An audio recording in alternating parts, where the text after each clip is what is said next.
Hello बच्चों, career goal YouTube channel पर आप सभी का स्वागत है। आज हम लोग क्षेत्रमिति में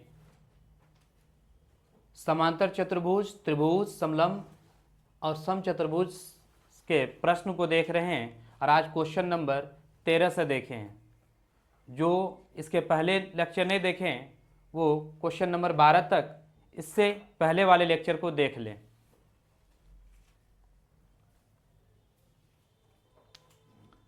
देखिए, ए बी सी डी एक चतुर्भुज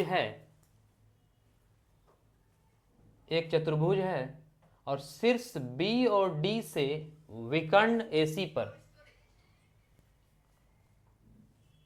तो एक चतुर्भुज ले लें ए बी सी डी, मान लिया जाए ये चतुर्भुज है।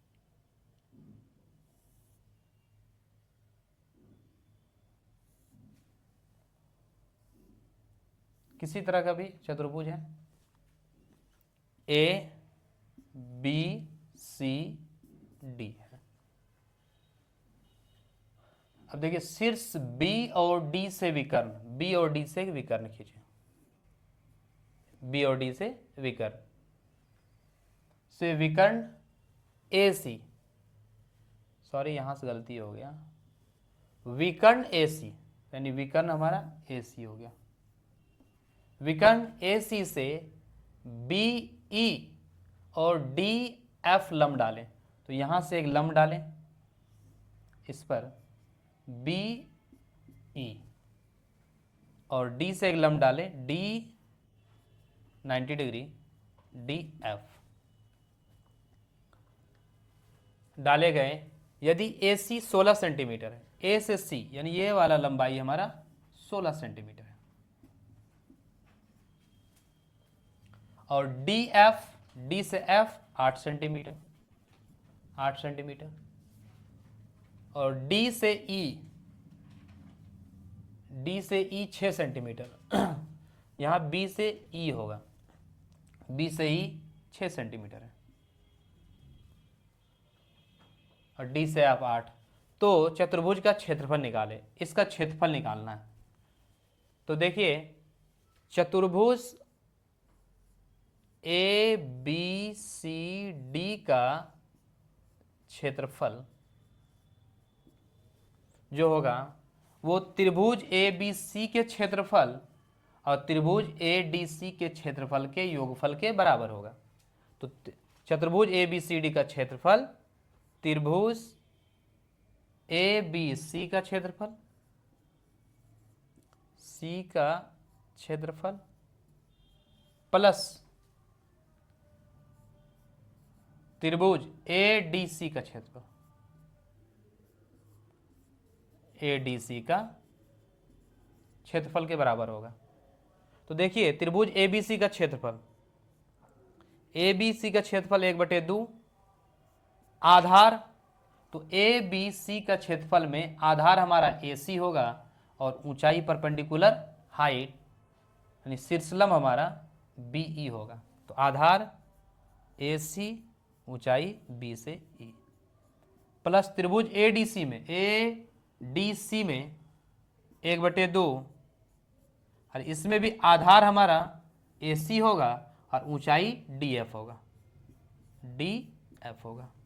तो देखिए, 1/2 ए सी दोनों में है, तो ये कॉमन ले लेंगे, 1/2 ए सी प्लस हो जाएगा, ये कॉमन हो गया 1/2 ए सी, यहाँ पे बचा बी प्लस 1/2 ए सी कॉमन है, तो डी एफ। तो देखिए, 1/2 गुने ए सी, और ए सी का लंबाई दिया हुआ है ए से सी 16 सेंटीमीटर, तो 16 सेंटीमीटर गुने बी ई, तो बी से ई दिया हुआ है 6 सेंटीमीटर, प्लस डी एफ दिया हुआ है 8 सेंटीमीटर। तो ये 2 से कटाएंगे 16 यानी 8, ये हमारा हो गया 8 सेंटीमीटर गुना 8 और 6 14, ये हमारा हो गया 14 सेंटीमीटर। 14 गुना 8, 14 गुना 8 करेंगे तो 112 सेंटीमीटर स्क्वायर हमारा क्षेत्रफल आ गया। हम चाहें तो डायरेक्टली ये ना करके इस तरह के क्वेश्चन में हम डायरेक्ट फॉर्मूला याद रख सकते हैं कि 1/2 और जो विकर्ण होगा, कॉमन जो विकर्ण होगा आधार, वो आधार a गुना सी इंटू दोनों का परपेंडिकुलर हाइट को जोड़ दें, यानी b से e प्लस d से f। ये डायरेक्ट याद रख लें। अब देखिए क्वेश्चन नंबर 14, यदि किसी त्रिभुज का आधार 2 गुना कर दिया जाए, आधार को 2 गुना कर दिया जाए और शीर्ष लंब 3 गुना कर दिया जाए तो क्षेत्रफल कितना गुना होगा। देखिए त्रिभुज का क्षेत्रफल, मान लेते हैं कि ये एक त्रिभुज है, एक त्रिभुज है और इस त्रिभुज का आधार b है और परपेंडिकुलर हाइट h है, तो इसका क्षेत्रफल क्या होगा। त्रिभुज का क्षेत्रफल ABC लेते हैं, तो त्रिभुज ABC का क्षेत्रफल हो जाएगा 1/2 आधार गुने ऊंचाई, यानी b गुने h/2 हो जाएगा।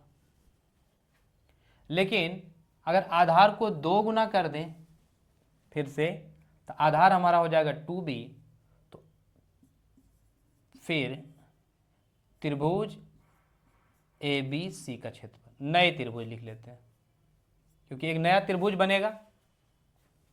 नया इसलिए बनेगा कि अब भुजा बड़ी हो जाएगी, यानी भुजा हमारा आधार जो है 2 गुना हो जाएगा, आधार 2 गुना हो जाएगा, ऊंचाई हमारा 3 गुना हो जाएगा। तो 1/2 गुना आधार हमारा 2 गुना, ऊंचाई हमारा कह रहा है 3 गुना, 3 से गुना h हो गया। तो ये हो जा रहा है, 2 से हम काट भी सकते हैं लेकिन आप काटे ना, डायरेक्ट देखें कि 2 तिया 6, 6 गुने b गुना h, इस तरह से एडजस्ट कर लें b गुना h, और ये 2 है बटे 2। तो ये देखिए क्या है, ये हमारा आ गया पहले वाले त्रिभुज का क्षेत्रफल BH/2, यानी पहले वाला जो त्रिभुज का क्षेत्रफल था उसका 6 गुना हो गया। अतः हम कह सकते हैं कि त्रिभुज का क्षेत्रफल 6 गुना हो गया, त्रिभुज का क्षेत्रफल 6 गुना। तो अतः त्रिभुज का क्षेत्रफल 6 गुना हो जाएगा। यदि किसी समांतर चतुर्भुज का आधार, एक समांतर चतुर्भुज है, आधार को 2 गुना कर दें और शीर्षलंब को आधी कर दें, तो सिद्ध करें कि क्षेत्रफल में कोई परिवर्तन नहीं आएगा। तो हम लोग जानते हैं कि समांतर चतुर्भुज का क्षेत्रफल, समांतर चतुर्भुज का क्षेत्रफल b गुना h होता है, यानी बेस गुना हाइट, आधार गुने ऊंचाई। अब नया समांतर चतुर्भुज का क्षेत्रफल, नया समांतर चतुर्भुज का क्षेत्रफल देखिए हो जाएगा, तो आधार को 2 गुना कर रहा है, तो आधार हमारा 2 गुना 2b, और ऊंचाई को शीर्षलंब आधा कर रहा है, तो शीर्षलंब हो जाएगा h/2। तो देखें आप कि ये हमारा हो गया 2b गुना h/2, 2 से 2 कैंसिल BH। तो देखिए पहले भी समांतर चतुर्भुज का क्षेत्रफल b गुना h था, और चेंज करने के बाद, आधार ऊंचाई को चेंज करने के बाद भी b गुना h है। तो इसलिए त्रिभुज के समांतर चतुर्भुज के क्षेत्रफल में कोई परिवर्तन नहीं हुआ। स्क्रीनशॉट ले लें।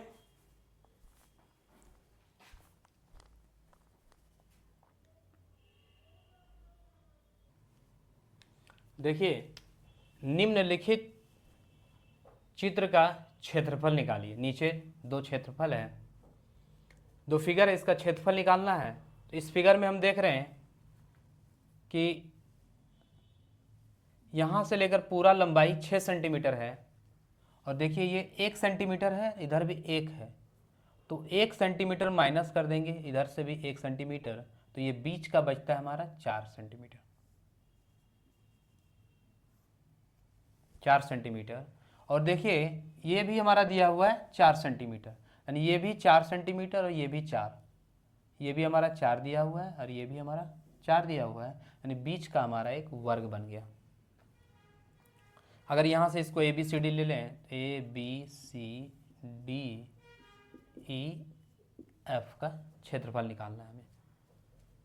तो देखिए दो त्रिभुज का क्षेत्रफल प्लस वर्ग का क्षेत्रफल, तो त्रिभुज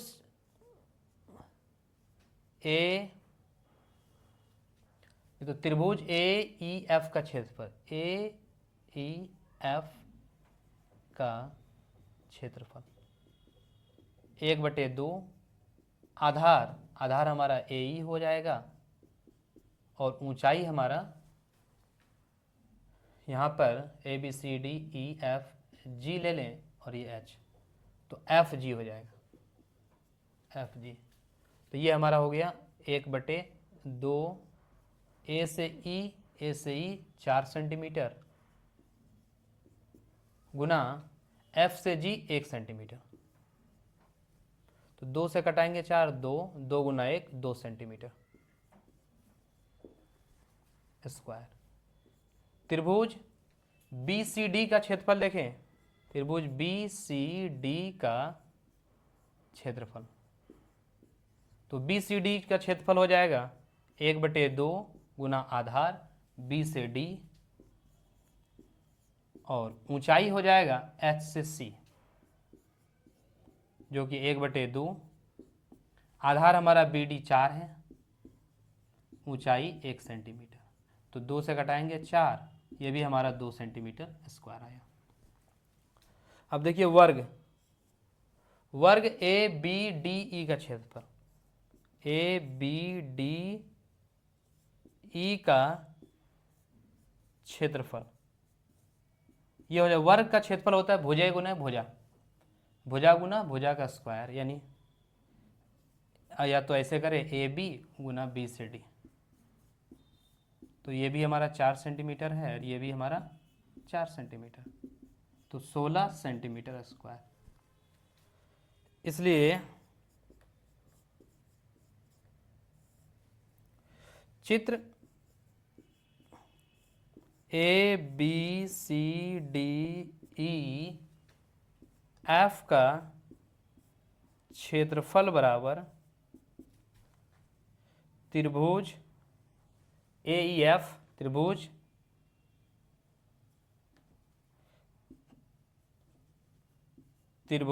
AEF का क्षेत्रफल प्लस त्रिभुज BDC का क्षेत्रफल प्लस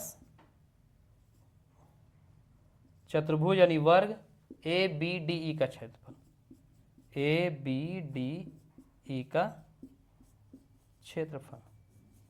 तो देखिए AEF का क्षेत्रफल आया 2 सेंटीमीटर स्क्वायर, BDC का आया 2 सेंटीमीटर स्क्वायर, और ABCD का आया 16 सेंटीमीटर स्क्वायर। तो इस तरह से 16 2 18 2 20 सेंटीमीटर स्क्वायर इस फिगर का क्षेत्रफल हो गया। इसी तरह देखिए इस फिगर में एक आयत है और एक त्रिभुज है। अगर लें ABCD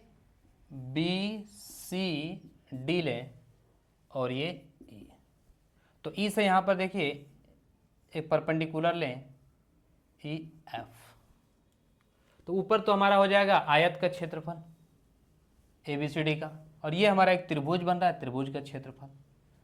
ये देखिए आयत का ये चौड़ाई हो जाएगा, लंबाई 8 है तो 8 हो जाएगा, त्रिभुज का आधार ये 8, यही बन जाएगा, क्योंकि आयत में आमने सामने बराबर होते हैं, तो ये भी हमारा होगा 8।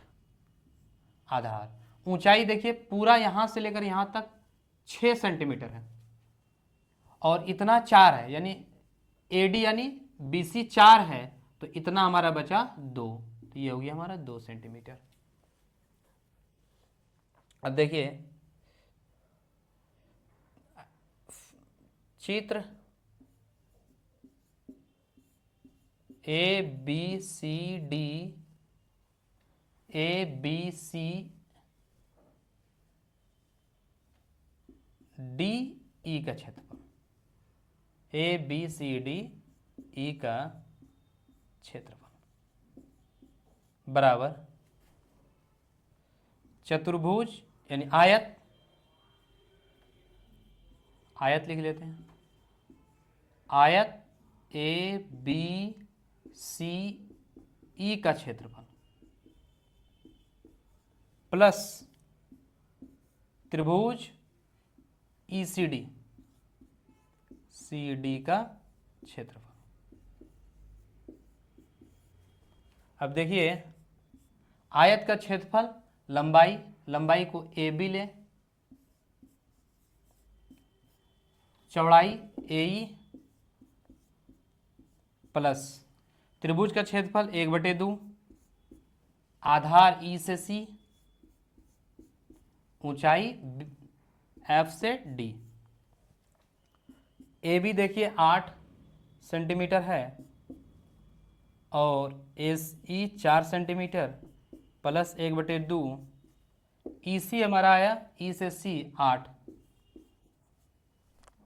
और FD हमारा है 2 सेंटीमीटर, तो 8 चौक 32 सेंटीमीटर स्क्वायर प्लस 2 से कटाएंगे 8, 4 दूनी 8 सेंटीमीटर स्क्वायर, 32 और 8 40 सेंटीमीटर स्क्वायर।